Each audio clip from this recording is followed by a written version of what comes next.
And so what is this phase change memory? And so what phase change memory is, it's a material that it's ordered, and then when you heat it up and you shine, like by shining a laser on a part of it, and part of it melts, it becomes disordered, and that changes the resistance. And so you can actually with a laser have very small places on the material that are in the different phase versus the ordered phase. You could have the disordered and ordered phases in very well-defined areas, and so the thinking is that would be the bits.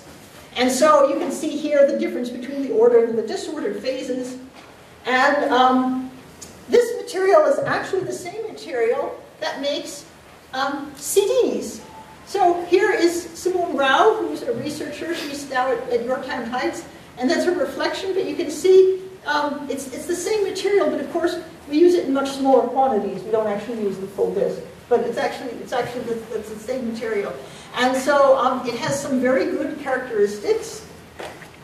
And this is what it looks like. So of course, the melting and the crystalline regions do not have sharp edges, if you can imagine.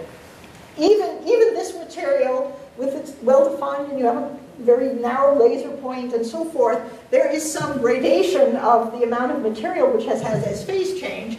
And so the temperature gradient looks like this typically, right? Whereas this is molten, this is amorphous, and then, out here it would be crystalline.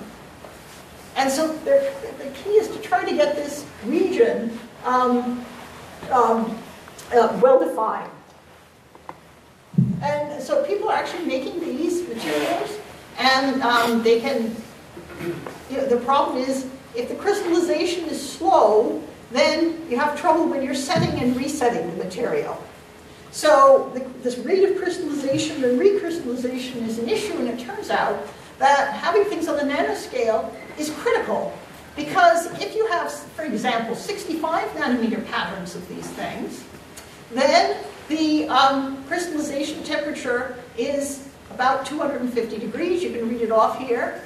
But if you have 20 nanometer patterns, you don't get this heat tongue in there until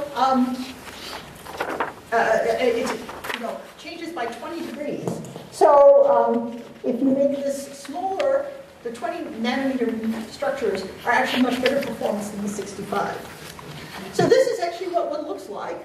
So they're making them and they're testing them, and actually there was a news release from some group out of IBM Zurich where they're actually able to have a record level of performance that they announced at some conference for phase change memory. So this is an active area, and other companies are making these things too. And so they are actually constructing these things. So this is definitely, within the next few years.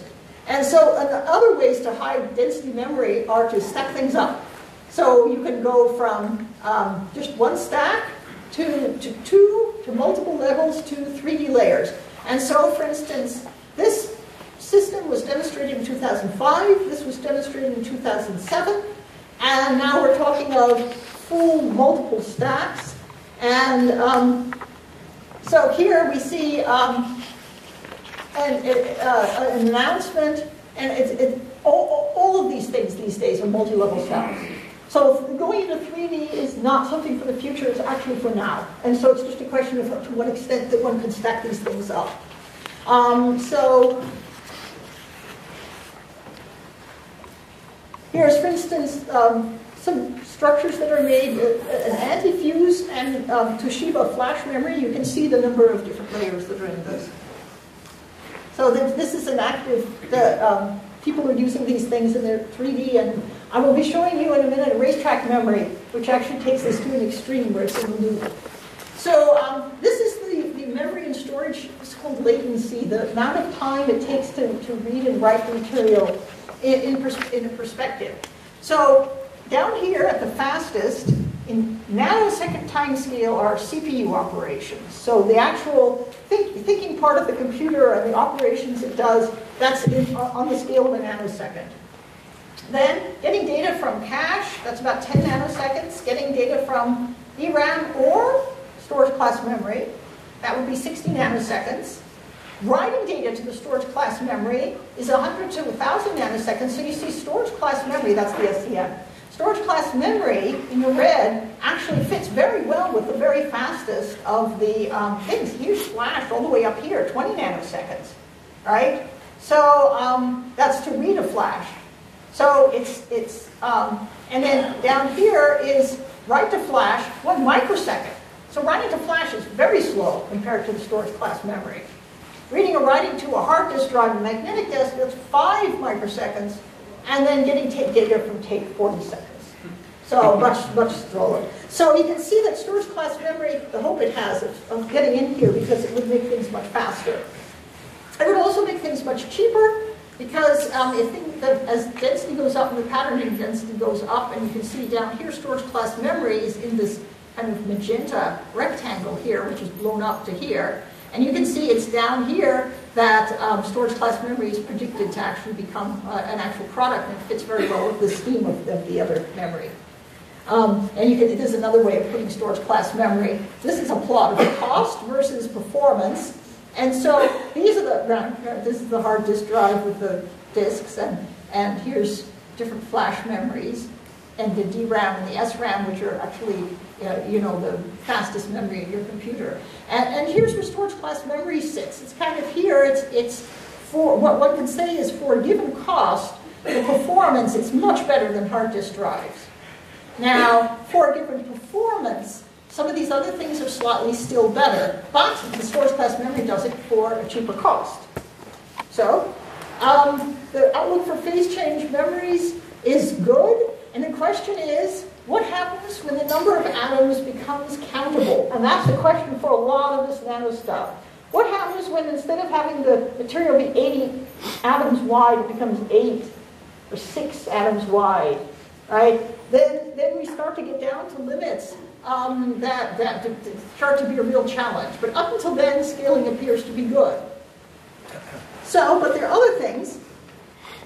Here's an idea in the market of so-called spintronics, using the spin of the electron rather than its charge to have a memory, but not like a magnetic memory with a disk, but having a solid-state memory.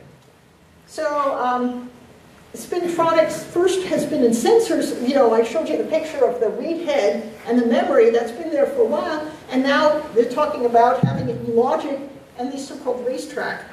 And you can manipulate it with spin polarized current. Here's the picture I wanted to get to. So you can have, the electrons go through, and then as the electrons enter the racetrack, right? Electrons go down, they're red there, and they change the electrons with spin going in here, then are red, and this racetrack memory, they would be all lined up like this and connected. And so they would be in 3D, and these things would be sticking up. And so this is actually, people are actually working on these things.